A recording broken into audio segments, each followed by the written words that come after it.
예, 월요일 묵상의 시간입니다. 하나님과 종교의 길이 아니라 믿음으로 동행하는 길을 걷자. 하나님과 종교의 길이 아니라 믿음으로 동행하는 길을 걷자. 이런 제목으로 또 이번 주간 말씀 묵상 시작하겠습니다. 자, 지난주 우리는 요한 서신들의 이제 서론적인 부분으로 AD 70년경, 그러니까 사도 바울이나 사도 베드로가 순교하고 예루살렘이 패망하고 난 이후 이제 약 20여 년의 시간이 흘러가는 그 AD 90년 정도까지의 그 역사적인 배경들을 우리가 살펴보았습니다. 10년이면 뭐 강산도 변한다는 말이 있는 것처럼 세월이 흘러가면서 모든 것이 변해가기 마련이죠. AD 70년 이후 그 시대 이제 20여 년의 그 정도의 시간은 이제 기초를 바르게 잡아야 되는 교회로서 사실 굉장히 중요한 시간들이었고 그런 위기와 여러 가지가 막 겹쳐지는 그런 시간들이었거든요. 근데 이제 그 중요한 시기에 교회를 주도하고 이끌어가던 그 사도들, 그리고 예수님의 제자들을 비롯해서 사도 바울에 이르기까지 예수 그리스도의 증인이고 또 복음의 메시지를 분명하게 체험하여 알고 있던 그 교회의 리더들이 거의 대부분 이제 순교하면서 아마도 이제 그 시대 교회들은 이제 내외적인 혼란에 대해서 바르게 대처하기 쉽지 않은, 그러니까 교회가 완전하게 정착이 된 것이 아닌데 이제 그게 뭐 그것을 지탱해 줄 사람들이 다 없어지니까 쉽지 않은 그런 상황에 어떤 그 변화기의 그런 과정이 있었다는 것을 알 수 있습니다. 그래서 그 당시 교회를 위협하는 요소들로는 우리가 세 가지로 볼 수 있다고 했는데, 유대율법주의, 그리고 이제 세속주의, 그리고 이제 적그리스도, 그렇게 말했습니다. 그러니까 로마의 정부 핍박도 사실은 그 굉장한 위협 중에 하나였는데, 이게 뭐 계속된 게 아니라 어떤 시기적으로 짧게는 뭐 짧게 또 길게는 길게 이런 식으로 있었기 때문에 계속 이어진 건 아니었었거든요. 그런 걸 볼 때 교회의 핍박은 오히려 뭐 또 그런 그 위기를 통해서 교회가 막 잔멸되고 없어지는 게 아니라 오히려 보면 그런 핍박이 있을 때 더 순결하게 되고 진짜가 남고 정금처럼 만드는 그런 기회가 되기 때문에 뭐 교회를 그 시대에 위협하는 요소다라고 보기는 그렇고요. 유대 율법주의처럼 이게 분명히 그 하나님을 믿고 그 말씀을 붙들고 있다고 하나 이때 종교적인 어떤 그 방법을 통해서 구원에 이른다고 하는 그런 종교적 욕심들, 이런 게 더 위험한 그런 요소죠. 또 그 다음은 어느 시대를 막론하고 항상 그 삶의 그 가장 기초가 되는 게 그 생존의 문제거든요. 사람이 생존의 문제가 해결되고 나면 그 다음에 자꾸 이제 좀 더 편리를 추구하게 되는, 그 다시 말하면 세속에 물드는 것, 이것도 아주 위험한 요소라고 볼 수 있죠. 그리고 이제 적그리스도라고 불릴 수 있었던 영지주의가 이제 그 시대 특별한 그런 위험 요소였는데, 결국 그 뿌리들을 다 보면 결국 자기 욕심대로, 그러니까 하나님의 그 의도와 하나님의 말씀의 그 진실한 뜻을 잘 알지 못하다 보니까 다 자기 욕심대로 살고자 하는 세속적 그 욕망, 욕심에 닿아 있는 그런 것이 이제 위협적인 요소라고 볼 수 있습니다. 그러니까 세속에 물든다는 거. 그러니까 이거는 성경 역사를 통해 보면 계속해서 그 하나님의 자녀들을, 하나님이 구원한 그 백성들을 자꾸 멸망에 이르게 하는 그런 심각한 함정인 것을 우리가 알 수 있죠. 그러니까 하나님의 은혜를 입고 난 후, 그러니까 예를 들면 창조 이후도 그랬고, 홍수 심판 이후 새로운 세상을 가졌던 그때도 그랬고, 또 가나안 땅의 주인이 된 그때도 그랬고, 그 이후에 보면 계속되는 다음 세대들이 하나님의 뜻대로 하나님과의 바른 관계로 우리를 부르신 그 하나님과의 바른 관계, 이 사명으로 나가지 못하고 대부분 타락을 하게 되는데, 거기를 보면 결국은 그 세속의 욕구, 그 본능적인 욕구를 따라 살아가는 그 욕심으로 빠져 들어갔기 때문인 걸 알 수 있습니다. 다시 말해서 하나님의 이 말씀이 구원받은 자들의 삶의 유일한 기준이고 삶의 가치가 돼야 되는데, 그게 아니라 세속을 닮아가고 하나님의 뜻을 저버리는 그런 그 자기의 생각과 욕심대로 살아가는 그 욕망 때문이었다라는 거죠. 그러니까 초대교회 시절 예수님의 십자가 사건과 또 성령의 강림을 통해서 교회가 이제 막 시작이 됐어요. 하나님의 새 언약이 성취되고 하나님의 나라가 시작되었는데, 그 이후 교회와 성도는 또 똑같이 지금 이제 말씀드린 그런 이 현실에 노출되어 있는 거죠. 그러니까 예수의 피로 새롭게 된 교회와 성도는 여전히 이 세상 속을 세속의 사람들과 함께 살아가면서 그 안에서 우리의 정체성을 잊지 않고 부름받은 사명의 삶으로 나아가야 되는데, 그런데 이제 세속의 본능을 따라 욕심대로 살아가는 이 사회 풍토에 우리가 노출되어 있잖아요. 그러다 보니까 이제 자꾸 흔들리는 그런 상황들이 생기게 되는 거죠.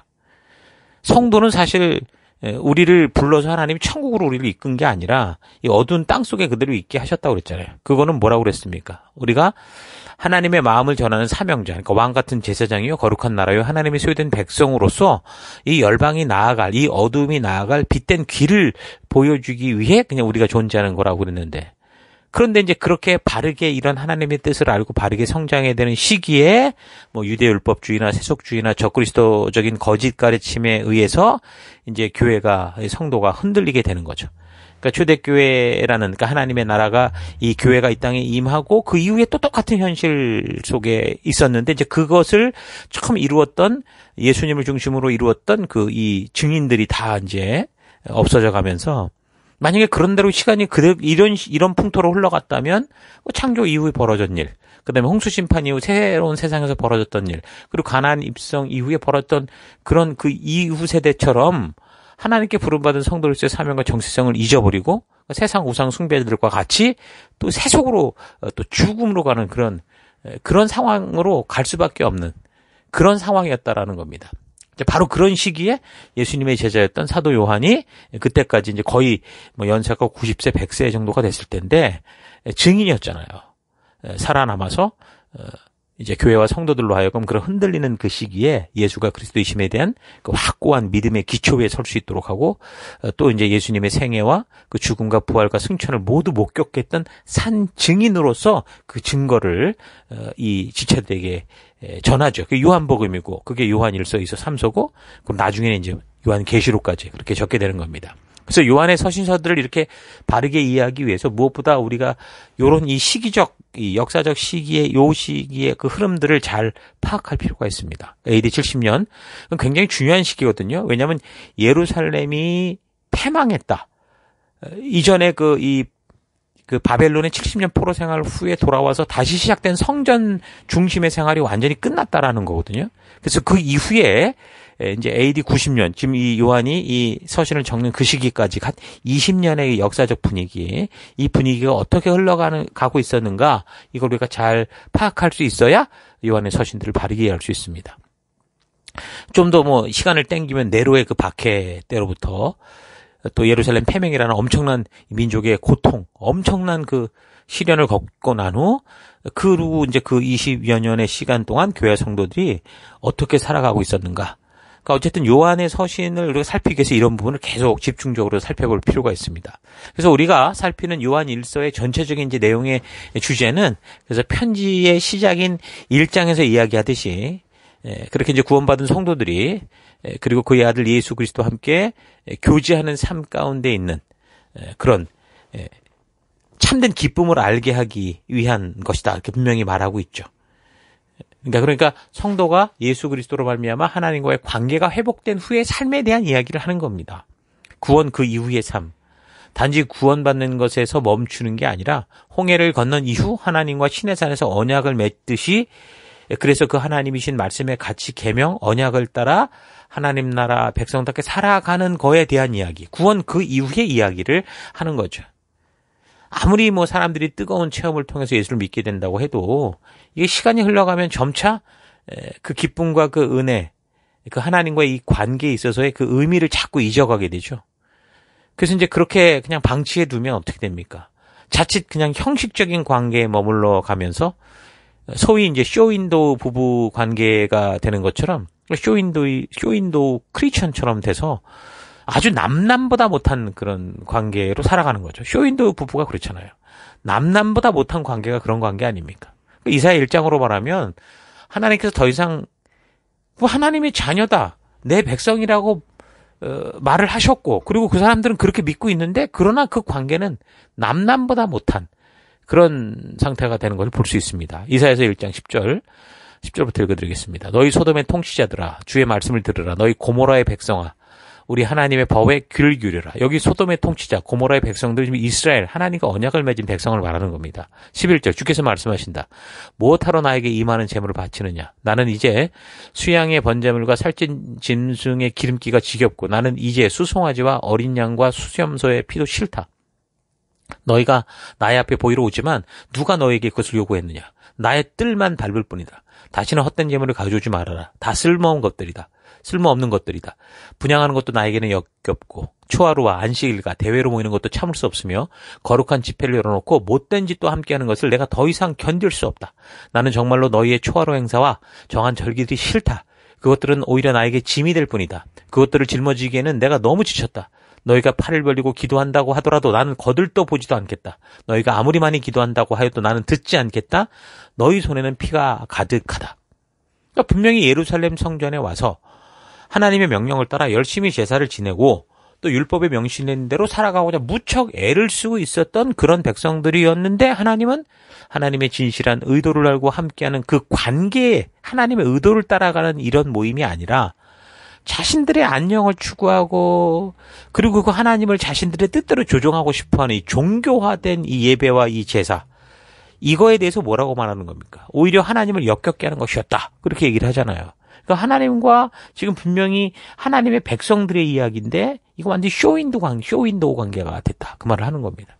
그래서 예수를 믿고 세월이 흘러가면서 예수님을 통해 하나님의 자녀로 회복되고 그리고 하나님과 사귐이 있는 관계로, 살아있는 관계로 나아가지 않는다면 믿음 생활이라는 게 단지 그냥 종교적인 활동으로만 치우치면서 결국 예수님이 오신 이유조차 의미가 없어지고 단지 이 종교, 이 기독교를 통해 기복을 추구하면서 세속에서도 뭐 신의 힘을 이용해서 잘 되고 복받는 그 샤머니즘식 그 우상숭배로 흘러가게 되는 겁니다.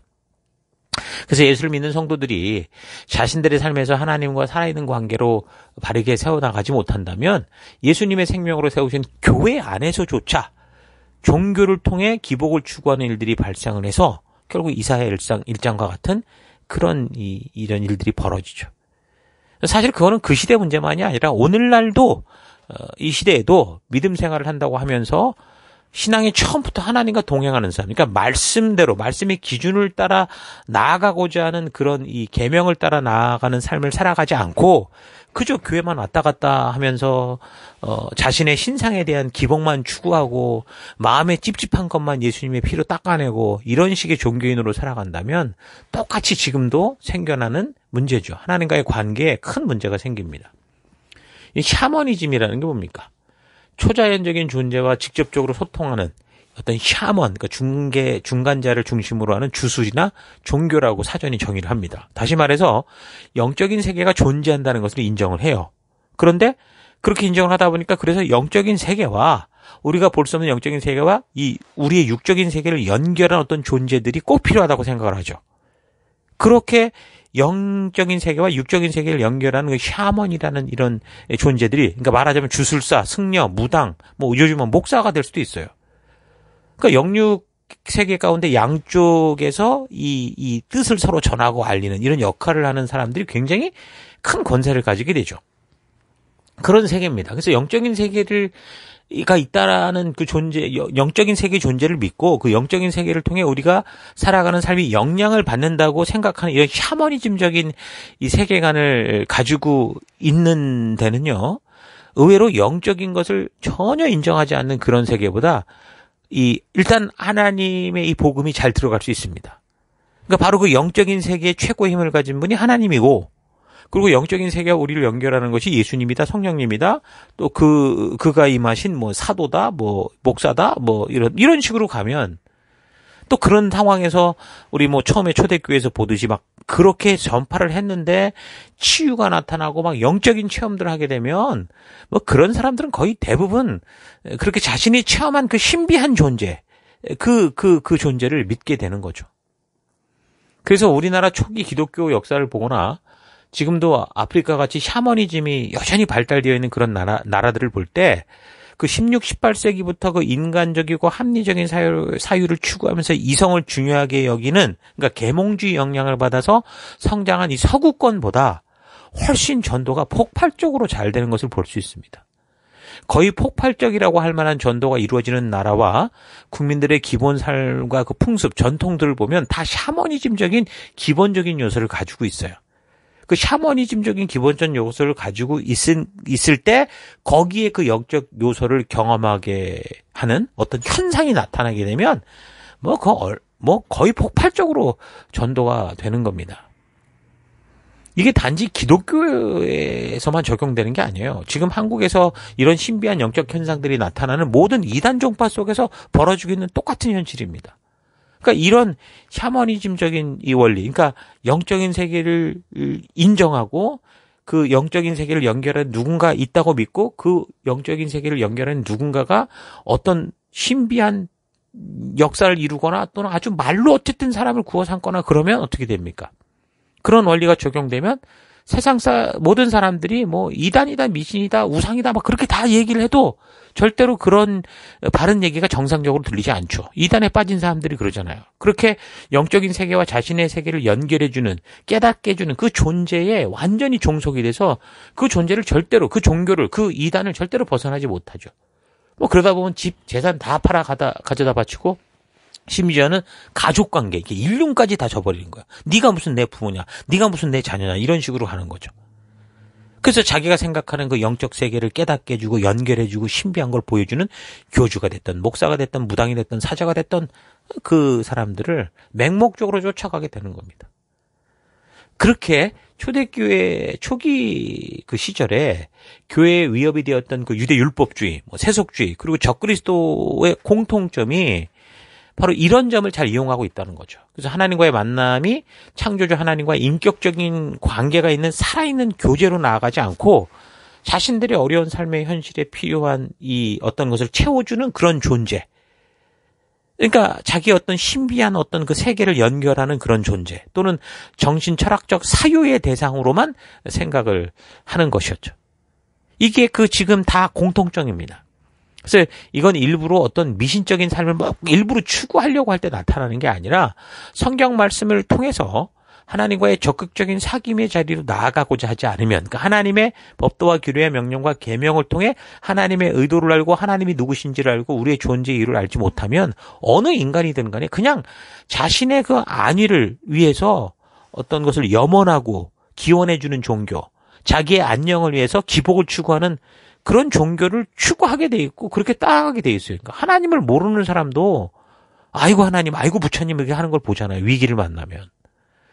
그래서 우리가 예수를 믿게 될 때 하나님께서 우리에게 구원을 베푸시고 복을 주고 이 세상의 어려움을 해결해 주는 존재로만 그러니까 그런 어떤 샤머니즘적인 존재로만 만나지 않고 나를 창조하신 하나님의 목적을 알고 그 하나님과 인격적 관계로 나아갈 수 있도록 이 계시의 말씀을 통해서 하나님의 진실한 뜻과 그 의도를 만나지 않으면 결국 세속주의가 됐든 신비주의가 됐든 뭐 율법주의가 됐든 뭐 금욕주의가 됐든 그런 식의 적그리스도의 그 속임수로 빠져 들어가고 마는 겁니다. 심지어 교회 안에서도 그렇게 되는 거예요.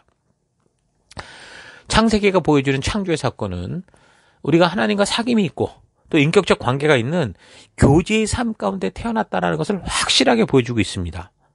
그리고 선악과의 사건을 통해서 벌어진 결과는 결국 뭐였습니까? 그 하나님과의 관계가 그래서 깨어져 버린 것이었죠. 그래서 에덴 동산에서 쫓겨났다라는 것이 바로 그걸 증명하는 거 아닙니까? 그래서 그 결과가 뭐였습니까?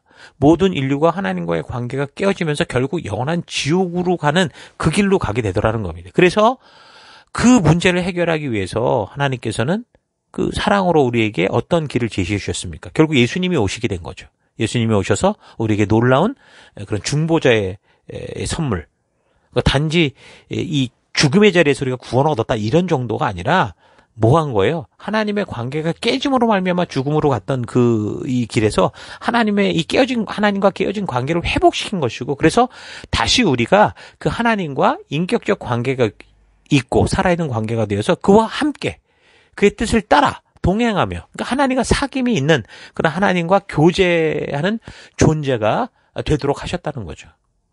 그렇게 하나님의 의도를 따라 살아가는 사람들을 가리켜서 성도다, 하나님의 자녀다 그렇게 말하는 겁니다.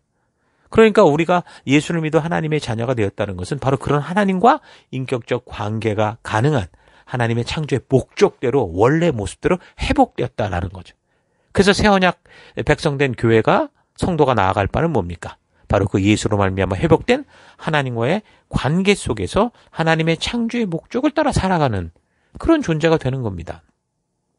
그런데 이제 AD 70년 이후 약 20여 년 동안 새 언약 백성된 교회와 성도들의 삶이 하나님과의 살아있는 관계로 나아가려는 게 아니라 점점 하나님을 종교적 어떤 사유의 대상, 어떤 신비적 대상으로 만들어서 그러니까 샤머니즘적으로 예수님을 자신의 안녕과 안위를 위한 우상 정도, 저 영적인 세계와 나를 연결하는 어떤 그런 정도로만 생각하는 그런 식으로 흘러가는 위기에 처했다라는 거죠. 우리가 신앙생활을 시작할 때 여러 가지 이유로 시작이 되었겠지만 예수를 믿게 된 순간이든 믿는 중이든 무슨 신비한 체험이나 치유를 통해서든 어느 수련회나 세미나 집회에서 깨달음을 통해서든 우리는 깊은 감동의 은혜를 경험하게 되는데 그때는 정말 은혜를 주시는 하나님과 그 인격적 관계를 경험하고 체험하면서 그 은혜의 힘으로 믿음의 길을 시작하게 됩니다. 그러니까 대부분 바르게 은혜를 체험하는 성도들에게서 나타나는 분명한 현상은 뭐냐? 하나님의 말씀을 사모하는 거예요. 그러니까 기본적으로 정말 제대로 은혜를 받은 사람들은 기초적으로 하나님의 말씀을 사모해요. 왜냐하면 그 말씀 안에 하나님의 뜻이 있고 하나님의 마음이 있다는 걸 알게 되기 때문에 그 말씀대로 살고자 하는 그런 현상으로 나타납니다. 그러니까 이거는 성령 하나님께서 하나님의 전적인 은혜로 구원받은 우리를 바르게 인도함으로 나타나는 정상적인 현상이죠.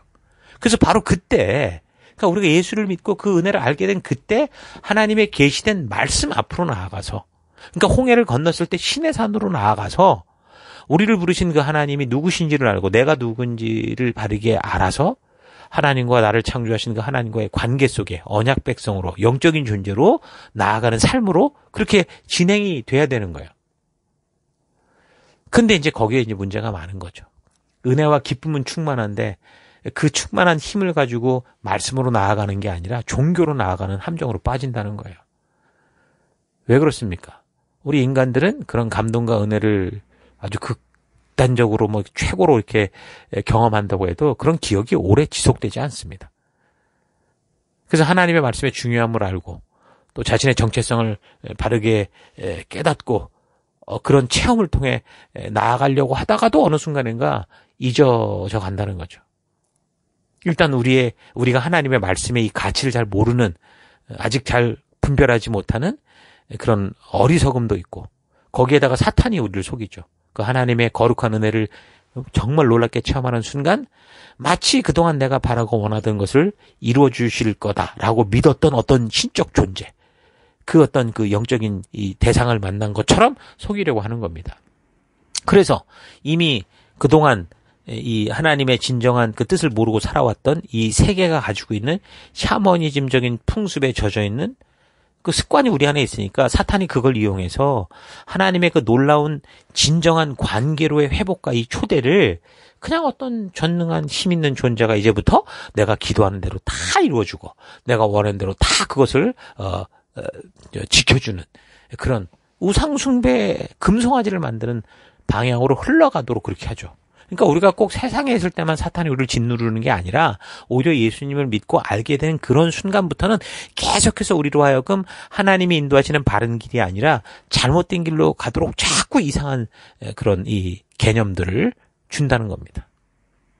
그래서 우리가 이제 전도를 하게 될 때 그 전도의 대상이 하나님의 진실한 이 초대, 그 하나님의 그 은혜를 맛보게 되는 그 순간, 그러니까 예수를 믿고 하나님의 자녀가 되는 그때 우리는 그런 지체들을 다른 어떤 게 아니라 하나님의 말씀의 세계, 그 신의 산 언약의 그 자리로 바르게 인도하는 바로 이 일에 우리의 총력을 기울여야 됩니다. 이게 굉장히 중요한 거예요. 근데 대부분 보면 그렇게 은혜를 받고 그랬을 때 그냥 그게 아니라 하나님의 말씀으로 인도하는 게 아니라 그건 어려우니까 나중에 보고 이렇게 해놓고서는 이제 교회 문화, 그러니까 그 문화도 사실 하나님의 그 뜻을 알고 행하는 문화가 아니라 그냥 내가 이 좋았던 이 좋은 감정을 가지고 모든 걸 그냥 좋게 보는, 그러니까 이게 옳은지 그른지도 모르고 무조건 아멘하게 만드는 그런 식으로 흘러가게 하는 게 문제라는 거죠. 그러니까 바른 신앙은 뭡니까? 어떤 열심이 아니라 하나님이 부르시고 인도하시는 길로 부지런히 나아가는 거예요. 말씀의 길로 걸어가는 게 바른 신앙이에요. 뭔가 종교적인 업적을 만들고 뭐 봉사를 만들고 수많은 교회를 짓고 많은 헌금을 하고 이런 게 아니라 창조주 하나님의 뜻을 알고 하나님의 의도를 알아서 그가 인도하는 삶, 나를 부르신 그 목적으로 나아가는 삶이 그게 바른 신앙이에요. 누군가 그 은혜의 순간을 경험한 그 후 계속 종교적인 열심만 많아지고 보다 더 신비한 것들을 추구하는 그런 식으로 흘러간다면, 그리고 말씀을 자꾸 멀리한다면 그거는 사탄의 거짓에 자꾸 속아가는 것이다 라고 할 수 있습니다. 그러니까 구원의 문에 들어오자마자 헛다리 짚는 그런 길로 가는 거죠. 하나님의 말씀으로 하나님 진심을 알고 하나님의 말씀대로 순종하려는 삶으로 나아가지 않으면 결국 다 헛되고 샤머니즘적인 신비한 현상을 스스로 체험하며 혼자 하나님을 믿는다는 그런 착각 속에 자기의 열심을 가지고, 하나님의 뜻이 아닌 자기 열심을 가지고 열심히 예배드리고 제사드리고 했는데, 이사야 1장에서 하나님이 그 백성들에게 말하는 그 끔찍한 얘기, 두려운 얘기를 듣게 될 수 있다는 겁니다. 그러니까 관계가 시작됐다면 서로를 인격적으로 바르게 아는 것, 서로를 바르게 알아가는 건 너무 중요하지 않습니까? 보이는 사람들끼리의 삶에서 서로를 그렇게도 꿀떨어지게 바라보던 부부들도 결혼에 꼴이 나고 결혼 생활이 5년, 10년, 20년 지나면서 그 뜨거웠던 첫사랑의 마음이 점점 잊혀져 가다가 이제 그게 성숙되지 않고 자칫 잘못하면 나중에 심하면 서로를 그냥 집안에 물건 보듯이 보게 되는 경우로 흘러가게 되거든요. 그래서 부부간의 인격적인 관계를 통해 서로를 그 모습 그대로 사랑하게 되고 그 사람의 사람의 그 사람됨을 바르게 아는 그런 그 서로를 신뢰하는 그 이런 사랑으로 이게 성숙해가지 않으면, 그래서 그 관계의 깊이를 아주 탄탄하게 잘 만들어가지 않으면 뭐 나중에 뭐 그런 거죠. 뭐 그냥 뭐 황혼이혼 이런 말들이 왜 나오겠습니까? 그런 거예요. 뭐 서로의 관계가 의미가 없어요. 저 사람이 돈 벌어줄 때 열심히 내가 밥 해주는 걸로 보상을 했으니까 이제는 서로 다 끝난 상태에서 뭘 서로 그냥 귀찮게 그렇게 하냐. 그럼 뭐 이상한 관계로 아무튼 흘러가는 거죠. 사람들 사이의 관계도 이런데 하물며 보이지 않는 하나님과 살아있는 인격적 관계를 계속 유지해 가려면 어떻게 되겠습니까? 그러니까 초대교회 그 AD 70년 예루살렘이 붕괴되면서 하나님께서는 더 이상 종교적 행위가 아니라 진정한 관계로 나아가는 걸 원한다라는 걸 이 파괴를 통해서 분명하게 하나님이 말씀하신 거거든요. 근데 그 이후 이제 90년대까지 AD 90년? 그러니까 거의 10년에서 20년 세월이 흘러가면서 어떻게 됐습니까? 예수 그리스도의 사랑과 은혜로 교회로 돌아온 이 언약 백성들은 또다시 과거 유대 율법주의자들이, 그러니까 포로에서 돌아온 이 백성들이 결국에는 성경 중심으로 가다가 종교로 빠져가듯이 그런 식의 분위기로 흘러가고 있었던 겁니다. 이것이 아까도 말했듯이 그 시대 이야기만이 아니라 예수를 믿노라 하며 교회를 다니고 있는 나의 삶이 될 수도 있다라는 사실을 우리가 잊지 말아야 됩니다.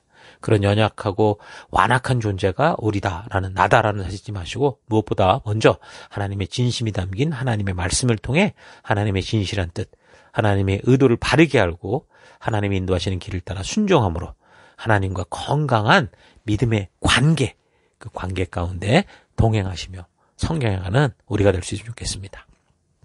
자, 오늘 하루 나는 교회 안에서 나의 삶에서 하나님과 어떤 삶을 살아가고 있는지 좀 깊이 되돌아보십시다. 나의 열심이 과연 주를 향한 관계의 신뢰로 말미암는 말씀의 길을 걷는 것인지, 아니면 단지 나의 생각대로 살며 나의 욕망을 채우기 위해 기복과 안녕을 추구하는 그 샤머니즘적인 요소가 깔린 종교적 행동에 불과한 것인지 되돌아봤으면 좋겠습니다. 이게 얼핏 보면 잘 구분이 가지 않습니다. 교회에서 열심히 활동하고 있고 여러 가지 역할을 감당하고 살아가는 그런 것만 가지고는 이게 참된 믿음으로 말미암는 그 열매인지, 아니면 단지 나의 종교적 만족을 얻기 위한 그런 의도가 있는 것인지 그 속을 분별하기 어렵죠.